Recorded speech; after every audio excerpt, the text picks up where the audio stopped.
Video చూసారో లేదో,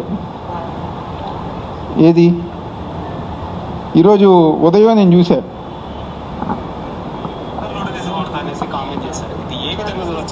నిజంగా జగన్మోహన్ రెడ్డి బట్టలు ఉడతీసేవాడైతే వాడి పెళ్ళం ఎందుకని అవినాష్ రెడ్డికి ఉదయం పూట 3 గంటలకు ఫోన్ చేసింది. వాళ్ళ పిల్లల హైటు ఈక్వల్ టు ఇలాంటి వీడియోలు చూసినప్పుడు పొద్దున్నుంచి రక్తం మరిగిపోతుంది.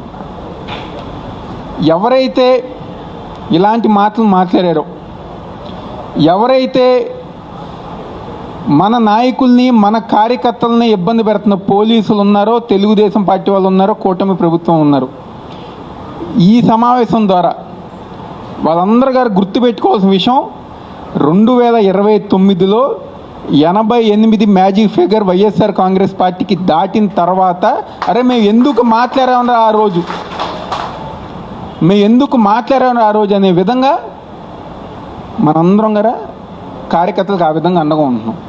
ఈరోజు వాళ్ళు మాట్లాడే మాటలు నిజంగా ఎంత నీచంగా దిగజారిపోయి రాజకీయాలతో సంబంధం లేని భారతమ్మ గురించి అలా ఆ విధంగా మాట్లాడుతున్నారు.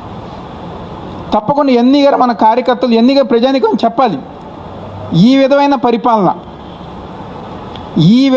పరిపాలన ఈరోజు కూటమి ప్రభుత్వం ఆధ్వర్యంలో జరుగుతుంది.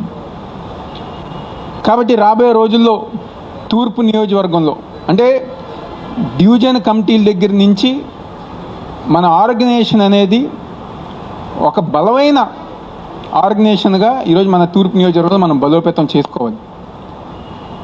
ఎంత బలంగా చేసుకోవాలంటే ఏ నిమిషంలో స్థానిక సంస్థల ఎన్నికలు వచ్చినా ఎగిరేది వైఎస్ఆర్సీపీ జెండా మన విజయవాడ నగరపాలక సంస్థలు అనే విధంగా మన అందరం గారా ఆ విధంగా పనిచేసుకుంటూ మన ఆర్గనైజేషన్ అనేది గారా స్ట్రెంథెన్ చేసుకోవాలి. ఎందుకంటే దీంట్లో ప్రజానికి అందరు గారా కూటమి ప్రభుత్వం మీద విసిగిపోయారు, మాకు పథకాలు రావట్లేరు అనే ఒక ఇదిలో వెళ్ళిపోయారు.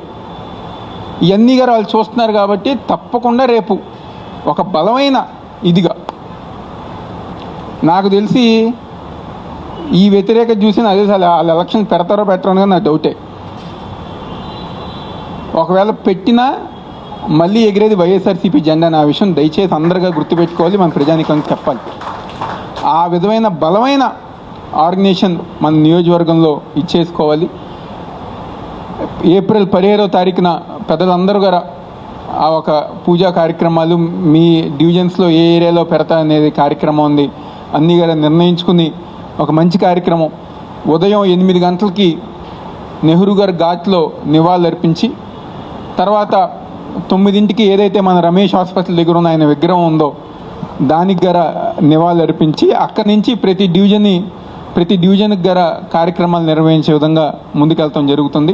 అదేవిధంగా ఏదైతే మండల కమిటీలు ఉన్నాయో కొత్తగా ఏర్పడిన మండల అధ్యక్షులు పెద్దలు కార్పొరేటర్స్ కానివ్వండి, డివిజన్లో ఉన్న పెద్దలు కానివ్వండి, డివిజన్ అధ్యక్షులు కానివ్వండి, లేకపోతే రాష్ట్ర కమిటీలో ఉన్న పెద్దలు అందరి ద్వారా సమన్వయపరుచుకుని కోఆర్డినేట్ చేసుకుని ఆ ఒక ప్రఫార్మా మండలానికి సంబంధించి ప్రతి పర్ఫార్మా గారా అందరూ తీసుకెళ్లే విధంగా ముందుకు వెళ్ళాలని చెప్పని కోరుకుంటూ, అదేవిధంగా ఒక రాబోయే రోజుల్లో ఏ కార్యక్రమం వచ్చినా, ఏ నిరసన కార్యక్రమం వచ్చినా, ఏ ధర్నా కార్యక్రమం వచ్చినా మన ఆర్గనైజేషన్ కనుక స్ట్రాంగ్గా ఉంటే ఎట్టి పరిస్థితుల్లో పిలవగానే 200-300 మంది ఊరికనే వస్తారు. ఆ విధమైన ఆర్గనైజేషన్ మన తూర్పు నియోజకవర్గంలో మనం ఏర్పాటు చేసుకోవాలని చెప్పని మనస్ఫూర్తిగా కోరుకుంటూ